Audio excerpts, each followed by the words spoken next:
As we've already noted, the religion created in Babylon by Nimrod and Semiramis is known as the Mystery Religion, or simply the Mysteries. At its core, it was an inverted retelling of the fall of man in Genesis. In the biblical account of the incident, the serpent caused Adam and Eve to sin against God by suggesting they eat the fruit from the tree of knowledge. Because they acted in disobedience to God, who had specifically told them not to eat from that tree, sin entered into the human race, and all the misery, disease, and tragedy that makes up human history stems from that moment. In the Babylonian inversion of this event, however, the serpent is portrayed as the real good God.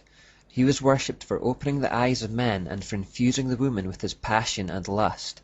He was seen as a liberator and an enlightener. To them, he illuminated the minds of mankind by revealing to them the secret knowledge that God had tried to keep from them. Look again at the all-seeing eye. Notice that it has rays of light emanating from it. This represents the illuminating secret knowledge that he claims to offer, the secret serpent knowledge that could provide mankind with their own salvation and which would see them become gods. That is why the religion is called the Mysteries, because it claims to harbor the secret knowledge that was offered to Adam and Eve in the Garden of Eden. In the Mysteries, the true God of Abraham, Isaac, and Jacob, Yahweh, was portrayed as a wrathful deity of hate who was guilty of opposing freedom of choice. Because Nimrod and Semiramis set themselves up as the sun and moon gods, the religion was also based on a corruption of primeval astronomy. It was believed by Noah's righteous ancestors that the stars told the story of Satan's rebellion against God in heaven, his fall, subversion of mankind, the promise of a Messiah who would suffer and die to lift the curse of sin and then be installed as Lord of creation and conqueror of Satan. These stories were widely known amongst the people of the time. Semiramis, however, again inverted the story, and so in the mystery version, the stars of the sky told a different story. In the Babylonian version, Satan was depicted as the rightful lord of the universe, whose throne had only temporarily been usurped by God. One day an Antichrist, a seed of the serpent, would be born of a divine mother, would become God himself, replace God, and return rulership of the world to the serpent. Semiramis claimed that this was the real, hidden truth concealed within the stories. This corrupt and satanic version is the origin of astrology, which still exists virtually unchanged today. The Babylonians didn't just believe the stars told the story of the universe. They believed you could divine the future of individuals through them as well. If the stars told the story of things that had passed, they could also tell the stories of things to come. They would therefore divide the sky into sections and give meanings to each section on the basis of the stars that are found there. According to the theory, a person's destiny is said to be determined by whatever section or sign he is born under. This is the origin of horoscopes.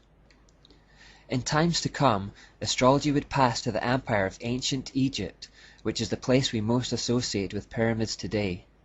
The sacred mountain pyramids were constructed with certain mathematical relationships to the stars. The Sphinx also has astrological significance.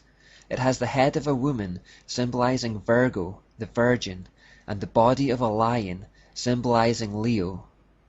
Virgo is the first sign of the zodiac, and Leo is the last, so the Sphinx, which literally means joining in Greek, is the meeting point of the zodiac, indicating that the Egyptian priests believed Egypt was the center of the universe. By the time Moses led the Jews out of Egypt in Exodus, astrology had also infected the population in Canaan, which was the land that they were headed towards. Hence, some of the strictest warnings in the Bible against astrology date from this period, such as in Leviticus 19:31 and Deuteronomy 18. The biblical denunciations of astrology identify the practice with demonism or Satanism, in the sense that Satan and his hosts were actually being worshipped in the guise of the signs, planets, and stars. And as mentioned previously, the leading lights of the sky, sun and moon, were worshipped in the form of Nimrod and Semiramis. Very significantly, a third leading light was identified in the sky that was 23 times more luminous than the sun, and therefore was considered to be the most important star in the sky. This star is known as the Dog Star, Sirius, or the Morning Star, because it's still visible even in the morning light. Remember in Isaiah 14:12, Lucifer is referred to as that name. When allied with the sun and moon, the morning star completes an unholy trinity of lights personified in Satan, Nimrod, and Semiramis. One of the key elements of the mysteries that I also want to emphasize is the hierarchical structure that they contained. The secret illuminating knowledge from the serpent was not to be freely distributed to the unworthy. You would have to become initiated into the religion and then work your way through ascending degrees of revelation and knowledge. This ascension through the levels was considered to be a journey from the darkness of ignorance to the light of knowledge, a process of enlightenment. Progression was propagated by a hierarchy of priests and priestesses, and were marked by fearful rites of passage and oaths of secrecy, which, if broken, would lead to death. Similar oaths of secrecy are sworn today by other hierarchical institutions, like the Freemasons and Jesuits, but more about them later. The further along in the process you were, the more enlightened you were considered. The more enlightened you were, the more you could look down your nose at the unenlightened. The hierarchical structure of the mysteries was designed to create inequality amongst men based on what they knew.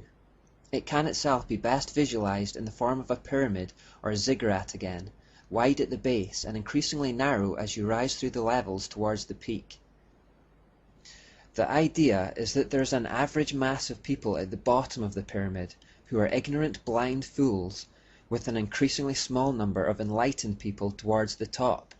The very top, the capstone as it were, is Lucifer himself, the giver of light.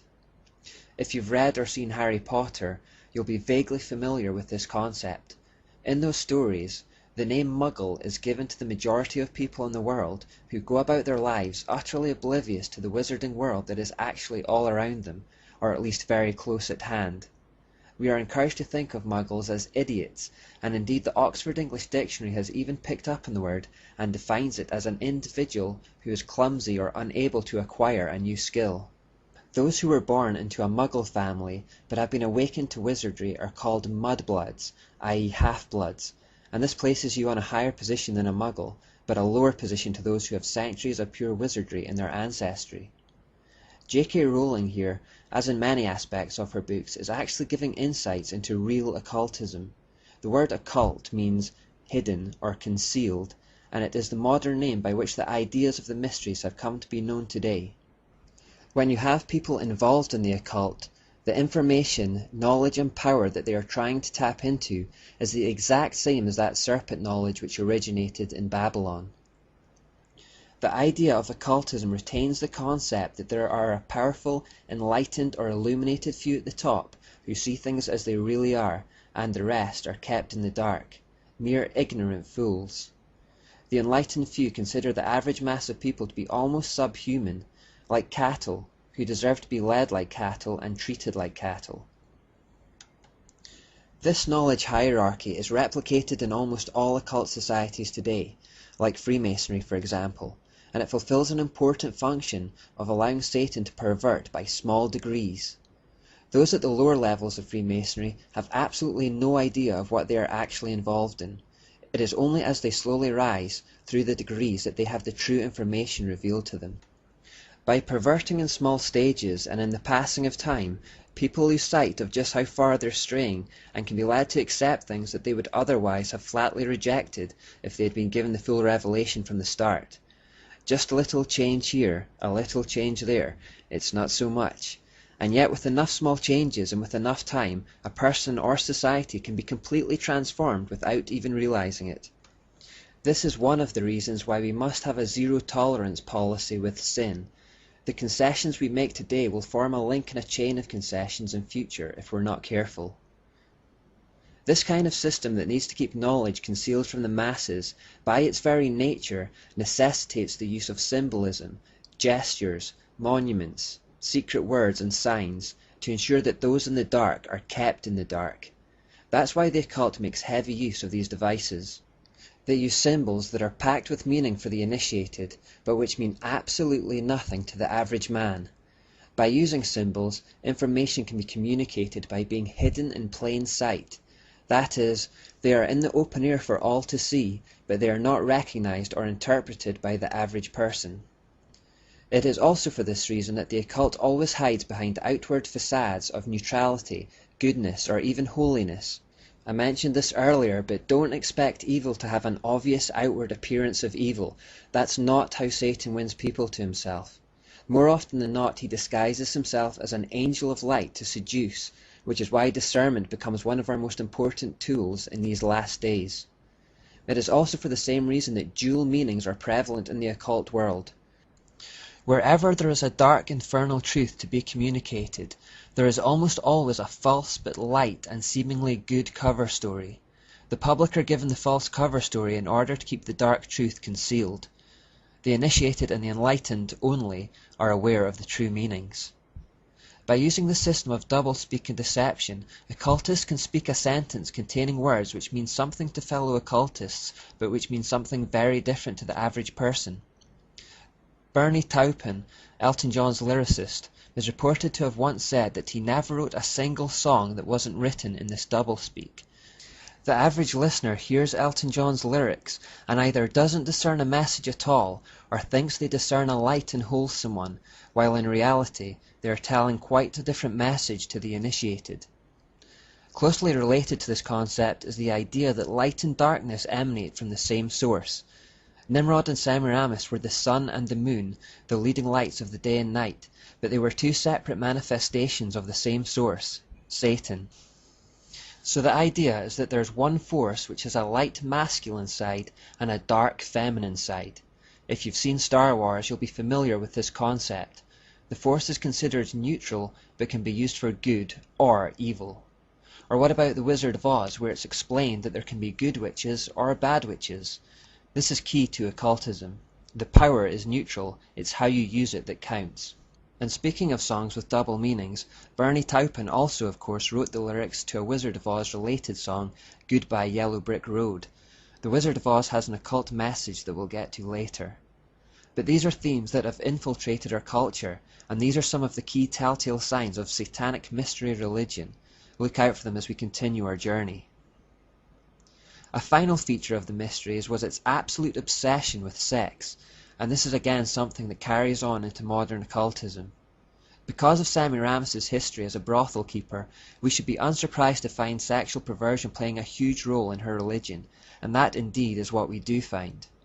Worship of both male and female regenerative parts, but particularly the male phallus, played a key role.